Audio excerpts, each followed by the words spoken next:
Fundamental law of magnetic force. Magnet के दो पोल हैं, दो पोल, इनका पोल का स्ट्रेंथ, पोल स्ट्रेंथ P1 है और दूसरा कोई मैग्नेट है जिसका पोल स्ट्रेंथ P2 है। दो मैग्नेट है, पहले मैग्नेट का पोल स्ट्रेंथ ये नॉर्थ, ये साउथ, ये आपके नॉर्थ, ये साउथ। दो मैग्नेट, दोनों के P1 और P2 पोल स्ट्रेंथ है, पोल की तीव्रता है, और ये दोनों r डिस्टेंस पर हैं। दो मैग्नेट के पोल स्ट्रेंथ, दो मैग्नेट है, ये पहला मैग्नेट A है और ये दूसरा मैग्नेट B है, दोनों एक दूसरे से r डिस्टेंस पर है। पहले मैग्नेट A का पोल स्ट्रेंथ P1 है और दूसरे मैग्नेट B का पोल का स्ट्रेंथ P2 है, और दोनों कितने दूरी पर है, r दूरी पर है। दो मैग्नेट कौन कौन है बोल, A और B, A और B, जिनके पोल स्ट्रेंथ क्या है, P1 और P2 कितने दूरी पर है। अब इन दोनों के बीच में फोर्स लगेगा, मैग्नेटिक फोर्स अट्रैक्शन का होगा या फिर रिपल्सन का होगा। यहाँ तो अट्रैक्शन का होगा, अगर पलट दिया जाए तो साउथ और साउथ के बीच में रिपल्सन होने लगेगा, यहाँ पर अट्रैक्शन का फोर्स लगेगा। चलो कुछ ना कुछ तो फोर्स लगेगा।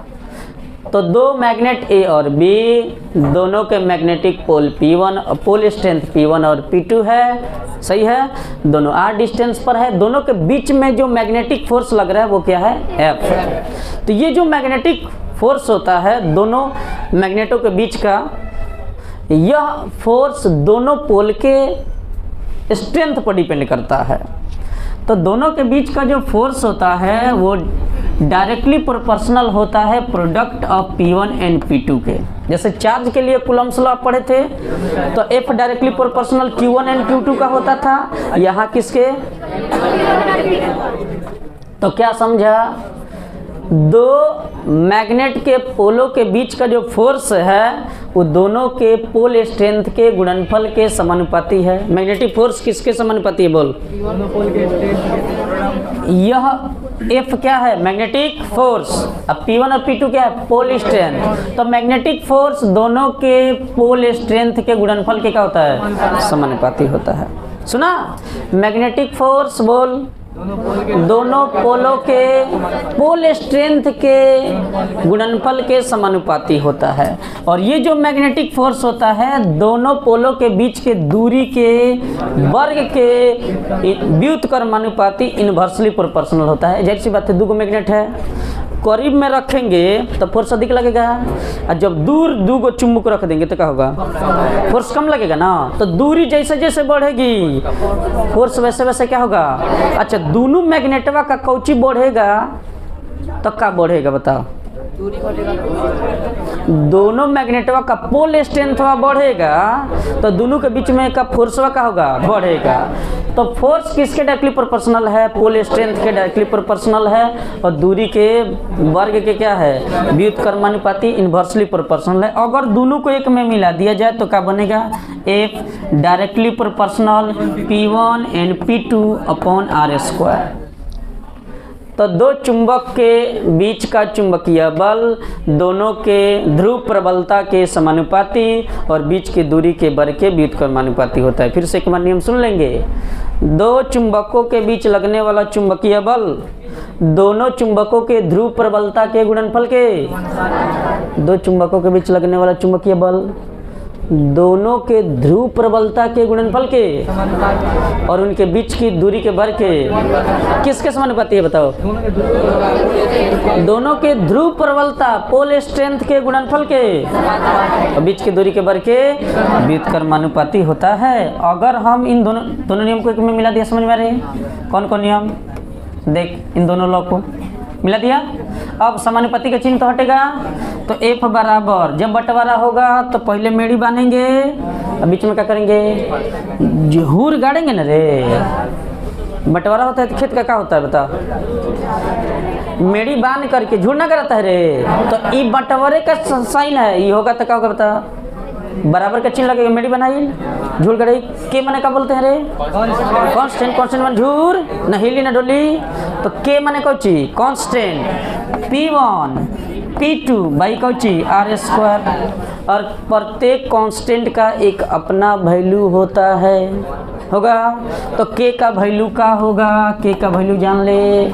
फिर के का वैल्यू गलत बोल रहा है, माइक्रो नॉट अपॉन 4 पाई के बराबर, तो इस समीकरण का बन जाएगा, एफ पर तो वेक्टर लगा ले, एफ वेक्टर बराबर बोलो के का मान micro not upon 4 pi P1 P2 by, यह कहलाता है फंडामेंटल लॉ ऑफ मैग्नेटिज्म कहले।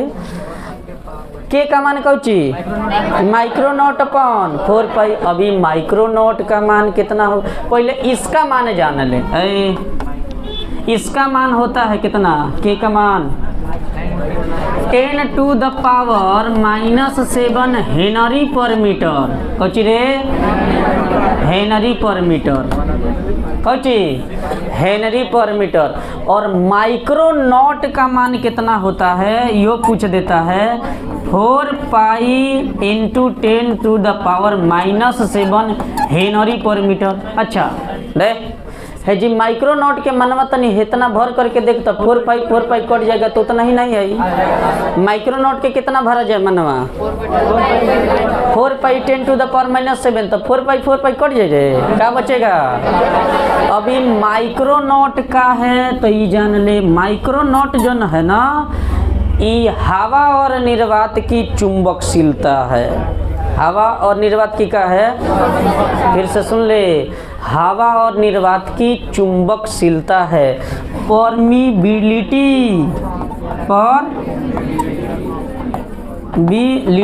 Of free space and vacuum, किसका किसका फ्री स्पेस मुक्त आकाश और निर्वात की चुंबकशीलता है।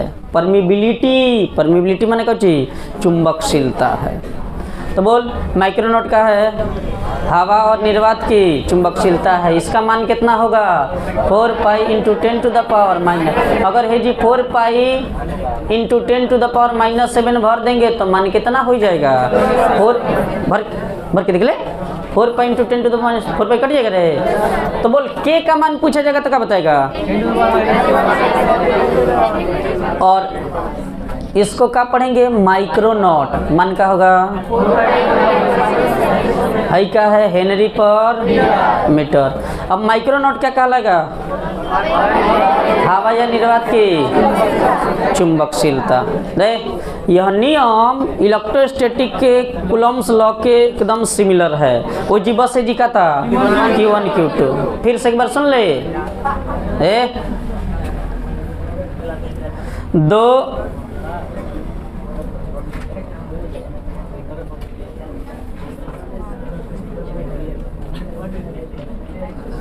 बहुत बड़ा कह रहे हैं,